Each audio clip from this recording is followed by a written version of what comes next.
Sun Quan had never stopped thinking about Jing Province. In his mind, it had only ever been lent to Liu Bei as a temporary foothold.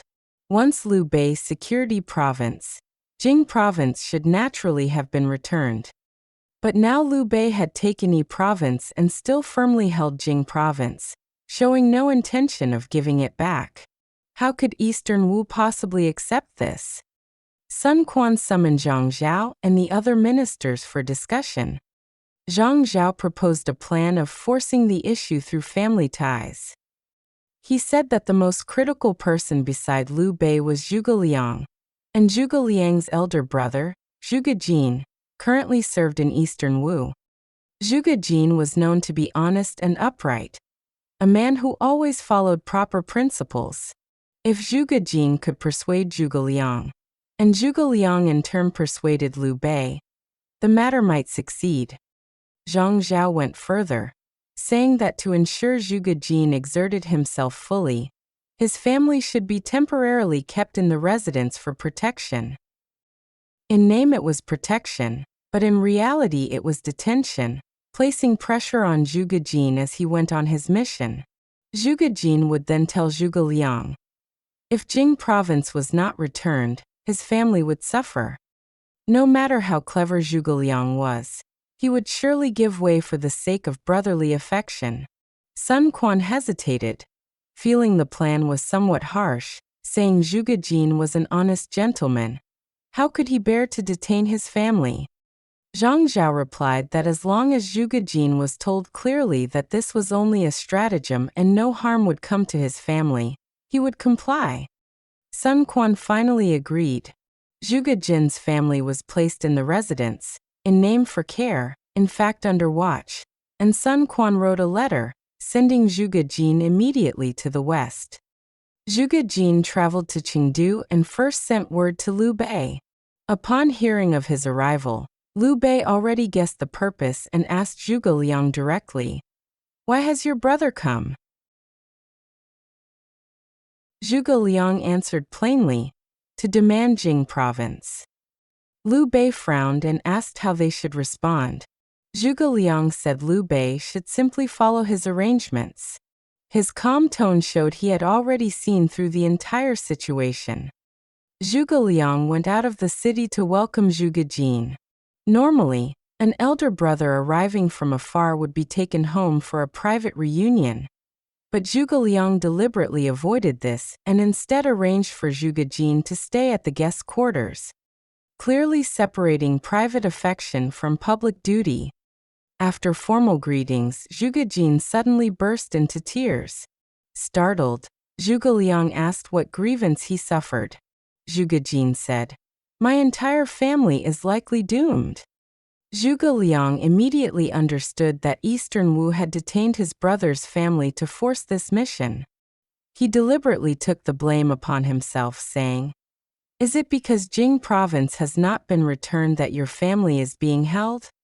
If so, it is I who have implicated you. How can my heart be at ease?" He then declared firmly, "Brother, do not worry. I have my own plan. I will surely return Jing Province to Eastern Wu and ensure your family's safety." Hearing this, Zhuge Jin was overjoyed, as if grasping a lifeline. He immediately accompanied Zhuge Liang to see Liu Bei and presented Sun Quan's letter. After reading it, Liu Bei's anger flared. Sun Quan had married his sister to Liu Bei, yet while Liu Bei was away from Jing Province, Sun Quan secretly retrieved Lady Sun back to Jiangdong. Such conduct was calculating and heartless. What talk was there of kinship? The more Liu Bei thought about it, the angrier he became, even saying he had been considering sending troops south to demand an explanation. And now Sun Quan still dared to demand Jing Province. At the height of Liu Bei's fury, Zhuge Liang suddenly knelt and wept, bowing repeatedly and refusing to rise.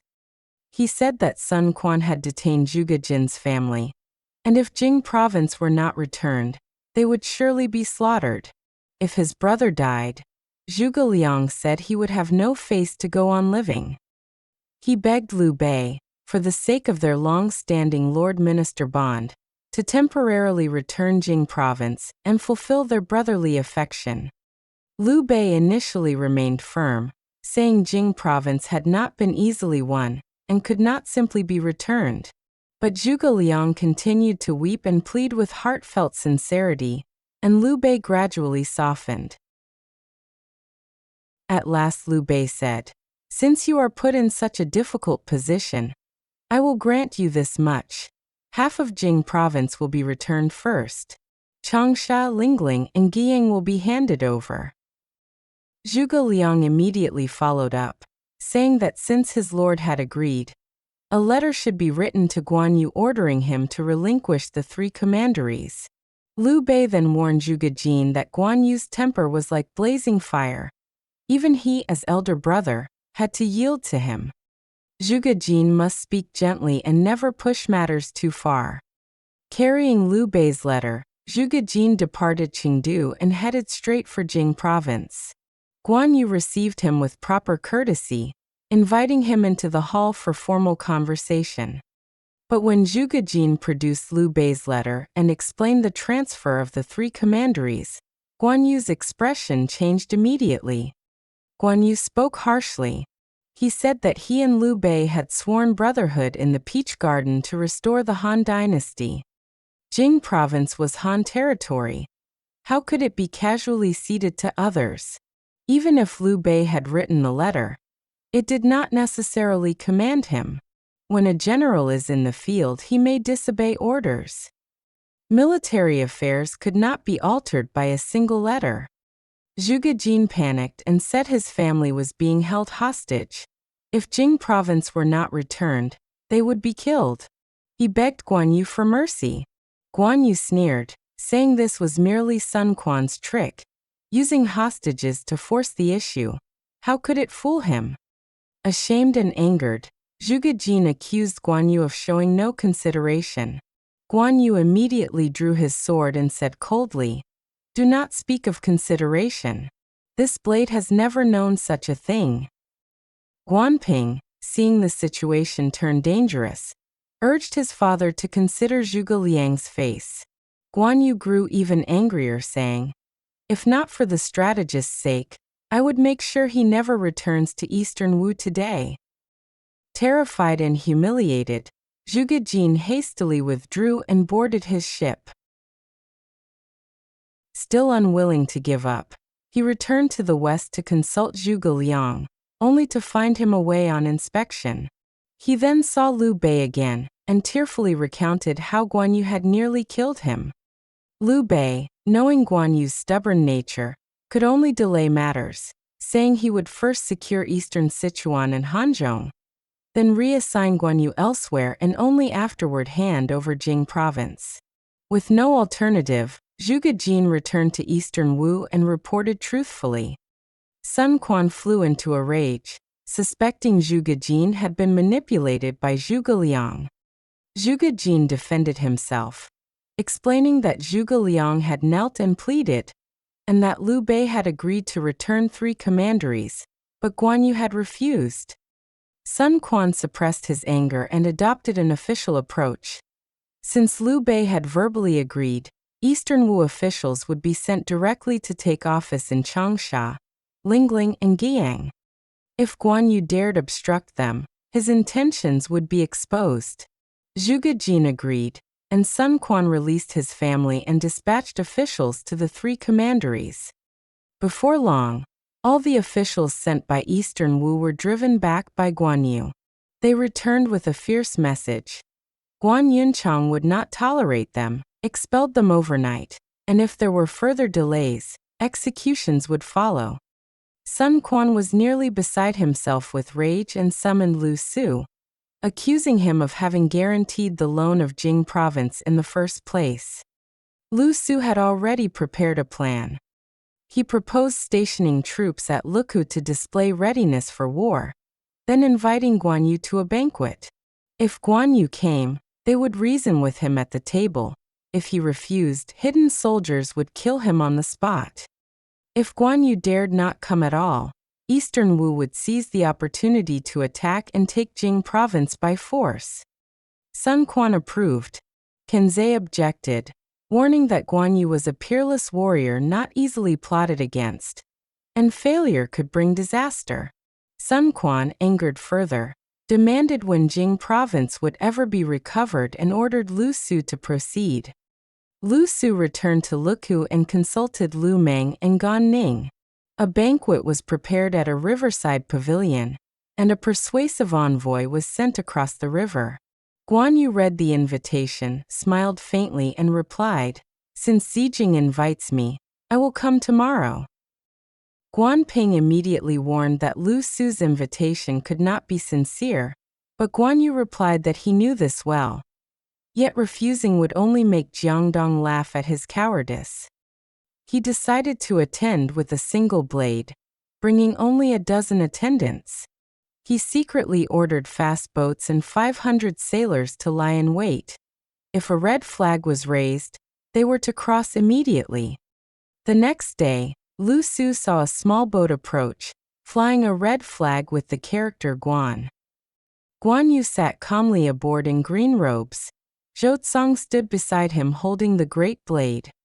Their presence was imposing. Lu Su, uneasy, nevertheless welcomed him. As wine flowed, Lu Su raised the old agreement, saying Jing Province had been lent only until Yi Province was secured.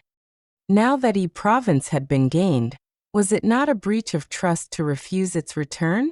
Guan Yu replied curtly that affairs of state need not be discussed over wine. Lu Su pressed on, arguing that Eastern Wu had shown great generosity. Guan Yu countered by citing Red Cliffs and Wulin, where Liu Bei's forces had fought bravely. Was there to be no reward? Words grew heated. At this moment, Zhou Tsang shouted from below that land belonged to the virtuous. Guan Yu immediately rebuked him and dismissed him. Zhou Tsang signaled with the red flag. Guan Yu then seized Lu Su's arm, holding him while pretending drunken camaraderie, and escorted him to the riverbank before calmly departing. Lu Su dared not move, and Guan Yu attending the banquet with a single blade became a legendary scene. Soon after, Cao Cao's southern campaign threatened Eastern Wu, forcing Sun Quan to abandon plans against Jing Province. Elsewhere, court intrigue erupted. Empress Fu plotted against Cao Cao, but the plan was exposed. Cao Cao executed Empress Fu and her family, installed his own daughter as empress, and tightened his grip on power. The Han court was left a hollow shell. Summary. This chapter centers on Eastern Wu's demand for Jing Province. Guan Yu's legendary act of attending the banquet with a single blade shattered Sun Quan's schemes and temporarily froze the struggle over Jing Province, delaying a wider clash across the realm. At the same time, Cao Cao's execution of Empress Fu and installation of his own daughter as empress marked the effective collapse of Han authority, tipping the balance of power decisively toward Cao Cao and foreshadowing future campaigns over Hanzhong and the full tripartite confrontation of the three kingdoms. Knowledge points. 1. The demand for Jing Province and the detention of Zhuge Jin's family are fictional.